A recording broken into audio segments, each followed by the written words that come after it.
مولانا محمد وعلى آل سيدنا ومولانا محمد بارك وسلم صلاة والسلام عليك يا رسول الله صلی اللہ تعالی علیہ وسلم۔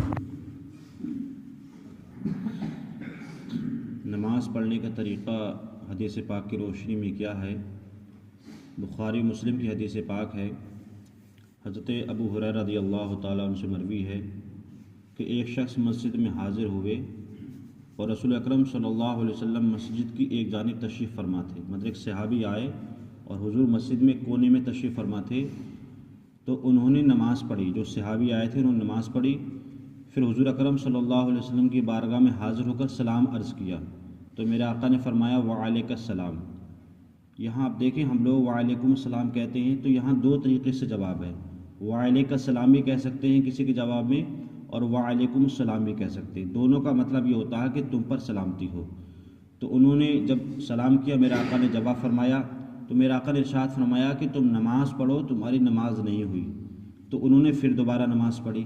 دوبارہ نماز پڑھنے کے بعد پھر حضور کی بارگاہ میں آئے، سلام پیش کیا، حضور نے جواب دیا، پھر فرمایا تمہاری نماز نہیں ہوئی، جاؤ نماز پڑھو۔ پھر انہوں نے نماز پڑھی۔ اس کے بعد تیسری مرتبہ پھر آئے، سلام پیش کیا، حضور نے جواب دیا، اس کے بعد فرمایا کہ جاؤ نماز پڑھو، تمہاری نماز نہیں ہوئی۔ تو انہوں نے عرض کی یا رسول اللہ مجھے آپ نماز سکھائیے، میں نے جو نماز پڑھی ہے 3 مرتبہ ہو گیا، آپ مجھے ارشاد فرما دیجئے، مجھے طریقہ بتا دیجئے کہ میں کس طریقے سے نماز ادا کروں۔ تو میرے آقا صلی اللہ علیہ وسلم نے ارشاد فرمایا کہ طریقہ یہ ہے کہ جب نماز کے لیے کھڑے ہونا چاہو تو پہلے تو کامل وضو کرو، مطلب مکمل اچھی طریقے سے وضو کرو۔ اس کے بعد قبلے کی جانب منہ کر کے کھڑے ہو جاؤ، اللہ اکبر کہو، قرآن پاک کی تلاوت کرو جو تمہیں میسر ہو، جو بھی چاہے چھوٹی صورت ہو بڑی صورت ہو اس کو پڑھو، پھر اس کے ساتھ رکوع کرو اس کے بعد، اور رکوع میں اطمینان کرو، مطلب کچھ دیر ٹھہرو رکوع میں، ایسے نہیں گئے اور پھر اٹھ گئے، رکوع میں اطمینان کرو، پھر اٹھو یہاں تک کہ سیدھے کھڑے ہو جاؤ، اس کے بعد سجدے میں جاؤ، سجدہ کرو اطمینان سے، پھر سجدے سے جب اٹھاؤ سر کو تو تھوڑی دیر اطمینان سے بیٹھو، پھر سجدہ کرو، اس کے بعد سجدہ کرنے پھر اطمینان سے سیدھے کھڑے ہو جاؤ۔ اس کے بعد میرے آقا صلی اللہ علیہ وسلم نے ارشاد فرمایا اس کے بعد اس طریقے سے تم پوری نماز ادا کرو۔ اب یہاں جو اس کا محصل کیا ہے، وہ بار بار میرے آقا نے کیوں فرمایا تھا؟ میرے آقا صلی اللہ علیہ وسلم اس صحابی کی نماز کو دیکھ رہے تھے کہ یہ رکوع کیسے کر رہے ہیں، یہ سجدہ کیسے کر رہے ہیں۔ اس کے بعد میرے آقا نے ارشاد فرمایا، تو اس میں ہے کیا محصل یہ ہے کہ وہ صحابی جلدی جلدی نماز ادا کر رہے تھے، مطلب رکوع بھی جلدی، سجدہ بھی جلدی۔ تو اس میں حکم یہ ہے کہ اس کو بولتے ہیں تعدیل ارکان۔ تعدیل ارکان کا مطلب ہوتا ہے کہ جب ہم رکوع کریں تو کم سے کم رکوع اس طریقے سے کریں کہ اگر کوئی دیکھے تو لگے ہاں کہ واقعی یہ نماز پڑھ رہا ہے۔ مطلب یہ نہیں کہ رکوع میں گئے فوراً اٹھائے، سجدے میں گئے فوراً ہو گئے اور اپنے بیچ میں کھڑے نہیں۔ بعض لوگ کیا دیکھتے ہیں کہ رکوع میں جانے کے بعد بجائے سیدھے کھڑے ہونے کے ڈائریکٹ سجدے میں چلے جاتے ہیں۔ تو وہ تعدیل ارکان یہ واجب ہے، اور واجب کے چھوٹ جانے سے نماز نہیں ہوتی ہے۔ تو میرے آقا صلی اللہ علیہ وسلم کا طریقہ دیکھیں آپ کہ پہلے تو انہیں موقع دیا آپ نے کہ دیکھو نماز پڑھو، پھر فرمایا پھر نماز پڑھو، پھر فرمایا پھر نماز پڑھو۔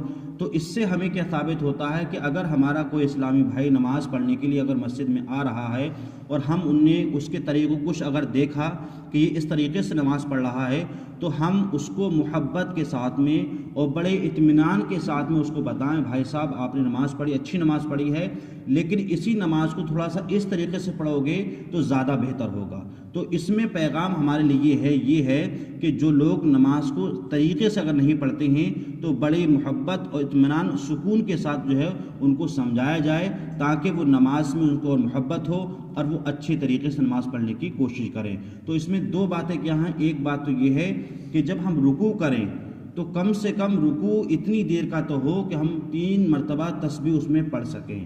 اسی طریقے سے سجدہ کریں، اب دونوں سجدوں کے درمیان بھی اتنی دیر بیٹھیں کہ کم سے کم ایک تسبیح کے برابر ہم بیٹھ جائیں، مطلب جب سجدے سے اٹھیں تو بیٹھیں اطمینان سے، اس کے بعد پھر سجدہ کریں۔ ایسا نہیں کہ ہم گئے اور ابھی بیٹھ نہیں پائے تھے، ہماری کمر سیدھی نہیں ہو پائی تھی کہ ہم دوبارہ پھر سجدے میں چلے گئے، تو تعدیل ارکان چھوٹ جاتا ہے، جس کی وجہ سے کیا نماز نہیں ہوتی ہے۔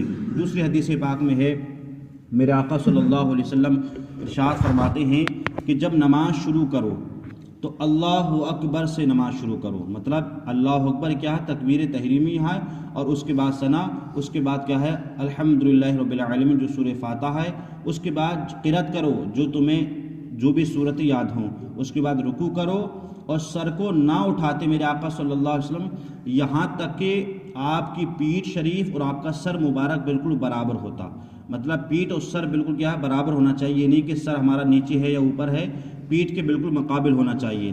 اس کے بعد جو ہے رکوع سے سر کو اٹھاتے، سیدھے کھڑے ہو جاتے، پھر یہاں تک کہ آپ سجدے میں جاتے، سجدہ اطمینان سے فرماتے، پھر سجدے سے سر اٹھاتے جاتے، سیدھے کھڑے ہو جاتے، بیٹھ جاتے سیدھے، اس کے بعد دوبارہ پھر سجدہ فرماتے، سجدہ فرمانے کے بعد پھر دوبارہ آپ صلی اللہ علیہ وسلم سیدھے کھڑے ہو جاتے، اور اس کے بعد آپ اطمینان سے کیا نماز پڑھتے۔ اور آپ نے یہ بھی فرمایا کہ اپنے کلائیوں کو درندوں کی طرح نہ پھیلاؤ۔